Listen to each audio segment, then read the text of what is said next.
माता, आंखें खोलिए माता, माता आंखें खोलिए। माता, माता,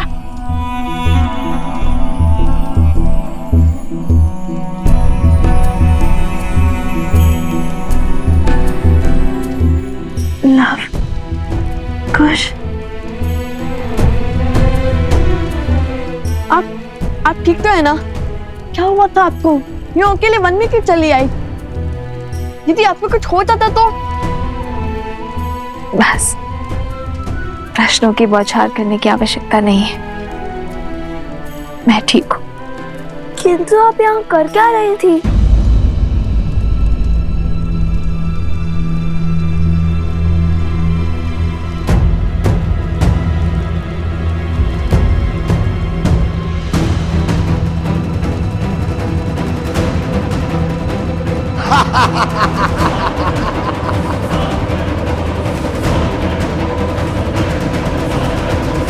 मैं यहाँ कैसे? कुछ समझ नहीं आ रहा। मैंने उन असुरों का सामना किया था और फिर सब धुंधलाने लगा और अंधकार में विलीन हो गया। माता, आप हमें आश्रम में रहने का निर्देश देकर अकेले वन में क्यों चली आई? जानती है कितनी चिंता हो रही थी हमें आपकी। आप सब चिंता छोड़ो और चलो यहाँ से। नियति के हर फेर में कोई ना कोई भलाई अवश्य छुपी होती है और हमें सदा अंधकार के इस संसार में भलाई की लौ खोजनी चाहिए। अर्थात? कई बार हमारे जीवन में ऐसी समस्याएं घटती है जिसका हल ढूंढना असंभव सा प्रतीत होता है, किंतु वो समस्या तब तक बड़ी लगती है जब तक उसका सही समाधान ना मिल जाए। किंतु समस्या का समाधान उसके आधार में मिलता है, बीते हुए कल से जुड़ा होता है, उसकी नींव में समाया होता है। और आज मुझे उन असुरी शक्तियों के आधार का ज्ञान प्राप्त हो चुका है। कैसी शक्तियां? कैसा आधार माता? उचित समय आने पर सब बता दूंगी। चलो यहाँ से शीघ्र ही चलते हैं।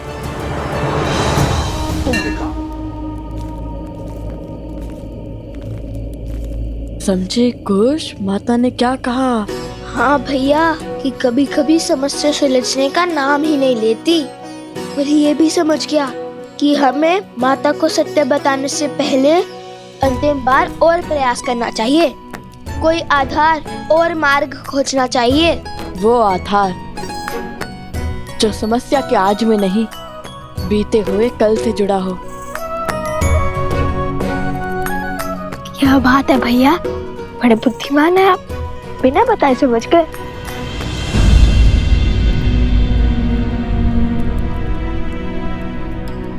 क्या हुआ लवकुश? तुम दोनों रुक क्यों गए? माता, ये क्या कर रहे हो? अब समझा कि माता को प्रथम गुरु क्यों कहा जाता है। आपने केवल अपनी ही नहीं, हमारी समस्या का भी हल निकाल दिया। तुम्हारी समस्या क्या है? रामायण को संपूर्ण करने की समस्या माते। और कैसे निकालोगे इस समस्या का हल? कैसे करोगे रामायण को पूर्ण? वो तो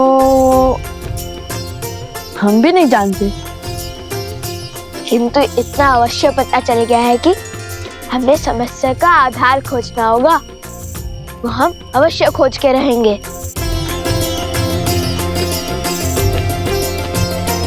तुम दोनों मुझसे कुछ छुपा तो नहीं रहे हो ना?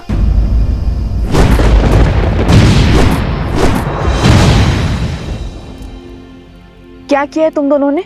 आपको हमारी सौगंध है माता, जब तक हम रामायण संपूर्ण ना कर ले, आप हमसे इस संदर्भ में कोई भी प्रश्न नहीं करेंगी। किंतु किंतु परंतु कुछ नहीं माता, हमारा उद्देश्य रामायण की संपूर्ति है और आप भी वही चाहती है ना कि भविष्य में कोई रामायण पर, श्री राम पर प्रश्न ना उठाए। तो बस हमें अपना कर्म करने दीजिए, कुछ मत पूछिए। विचित बड़ा है नियति का पारायण, राम के सुत चले करन पूरी रामायण।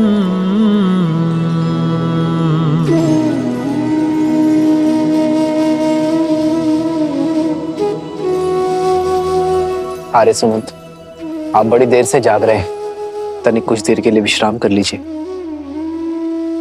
मैं यहाँ सूर्योदय की प्रतीक्षा कर रहा हूँ, इस असहनीय रात्रि के बीतने की बाट जो रहा हूँ, क्योंकि मेरा मन कहता है कि कुछ तो है जिसे हम समझ नहीं पा रहे हैं, जिसका संकेत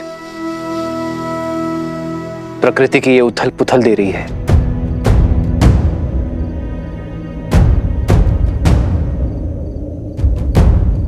उन बालकों ने कहा कि उनकी माता वनदेवी है। राज अनुज लक्ष्मण का कहना था कि उन्हें इन घटनाओं के पीछे किसी आसुरी शक्ति या मायावी का हाथ लगता है। आपको लगता है कि वो बालक हार मान जाएंगे? कहीं किसी माया का प्रयोग? कोई माया तो अवश्य है आर्य सुमंत, किंतु मेरा लक्ष्य मेरे भाइयों और मित्रों के प्राण बचाना है। और यदि उन दुस्साहसी बालकों को मुझे दंड भी देना पड़े तो उसके लिए भी मैं सज्ज हूं। रघुकुल रीत सदा चलिया, प्राण जाए पर वचन न जाए।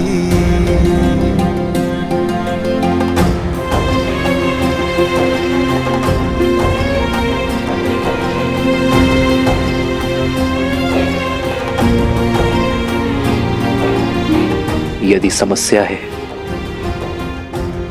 तो समस्या का समाधान भी अवश्य होगा। यदि विष है तो उस विष की काट भी अवश्य होगी, और इसलिए उनके वर्तमान को नहीं, अतीत को खंगालना होगा।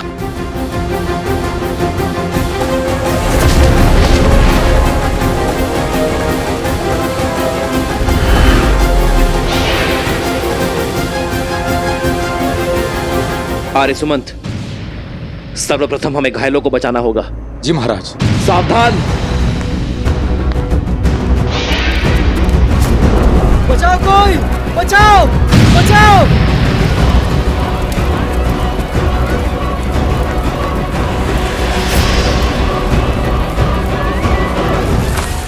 सैनिकों शीघ्र करो। आप लोग शीघ्र बाहर जाइए। मित्र, आर्य सुमंत,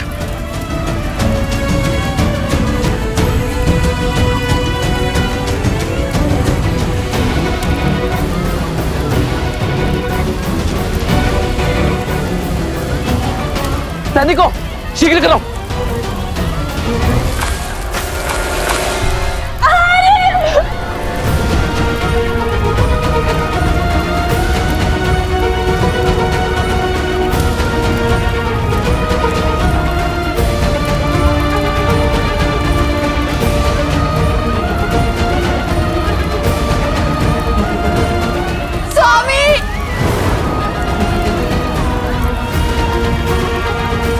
वैद्यराज,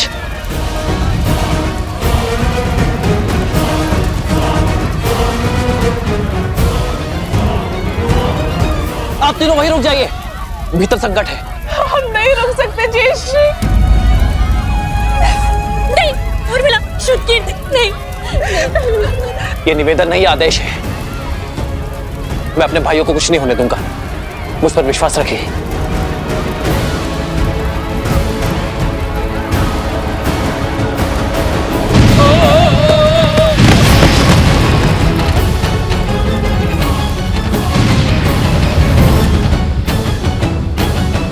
आज छल से विजय प्राप्त करेंगे हम, और वो राम इन प्रहारों को लवकुश का विश्वासघात समझेगा।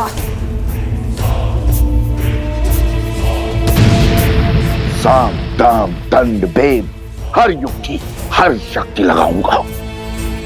आज की रात्रि मेरी हर असुरी शक्ति का केवल एक ही कार्य होगा, राम के मूर्छित भाइयों को मृत्यु तक पहुंचाना।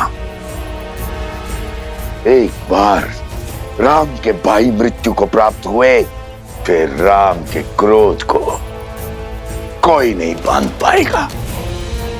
उसकी क्रोधाग्नि में रघुकुल स्वाहा हो जाएगा।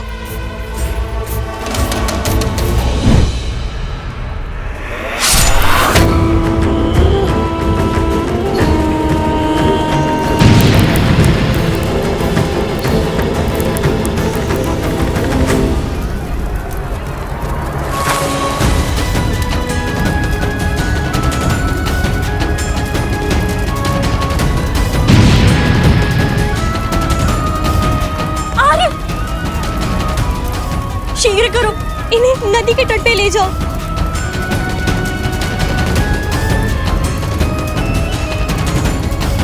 स्वामी!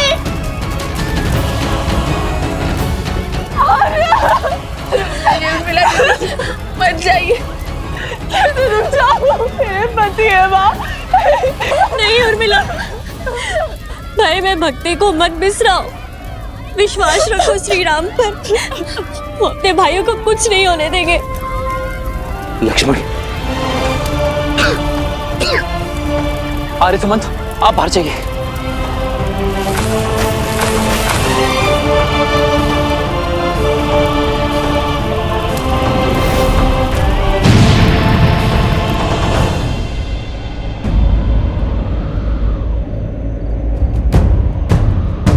प्रभु, मेरे प्रभु पर संकट।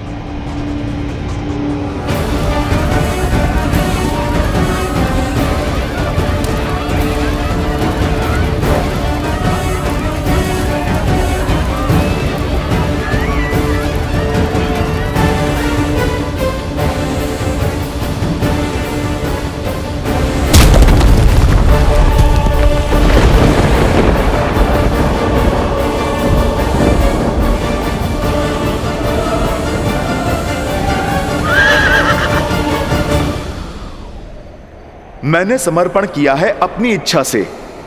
आप अपने सेवक पर विश्वास रखकर निश्चिंत होकर जाइए माता की रक्षा के लिए।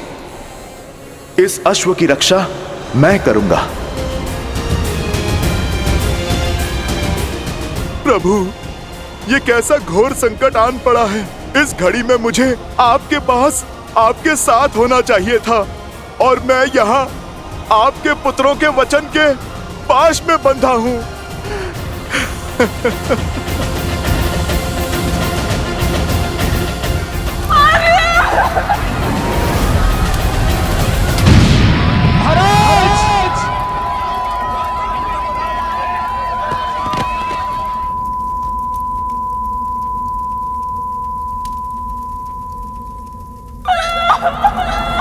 महाराज, महाराज!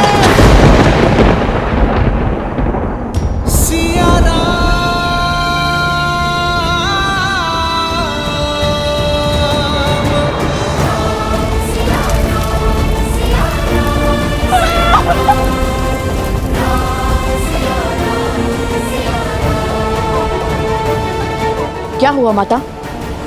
सब ठीक तो है ना?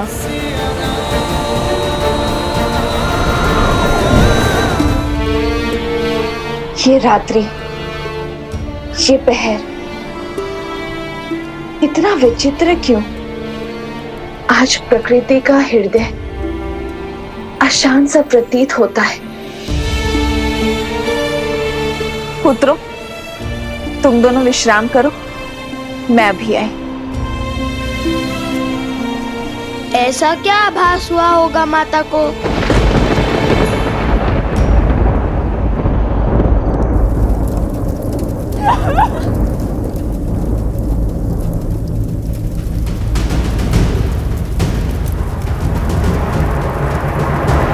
श्री रामचंद्र कृपालु भजु मन हरण भव भय दारुणम नव कंज लोचन कंज मुख कर कंज पद कञ्जारूढं पट्पीतमानः तडित रुचि शुचि नौमि जनक सुरावरं श्रीराम श्रीराम राम राम श्रीराम।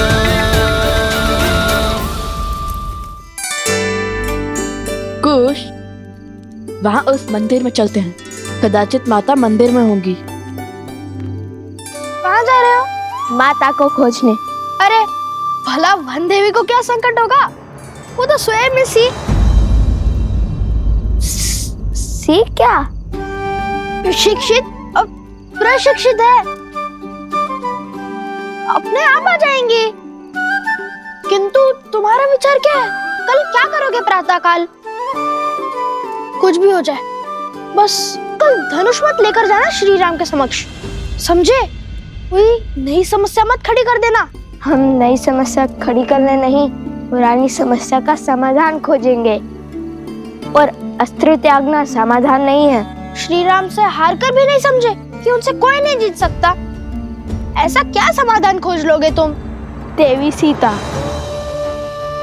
हाँ, वही तो है श्री राम से जुड़ी हर समस्या का समाधान, उनके अतीत से जुड़ी एक कड़ी। और जैसा कि माता ने कहा है, हमें एक अंतिम प्रयास करना होगा देवी सीता को खोजने का।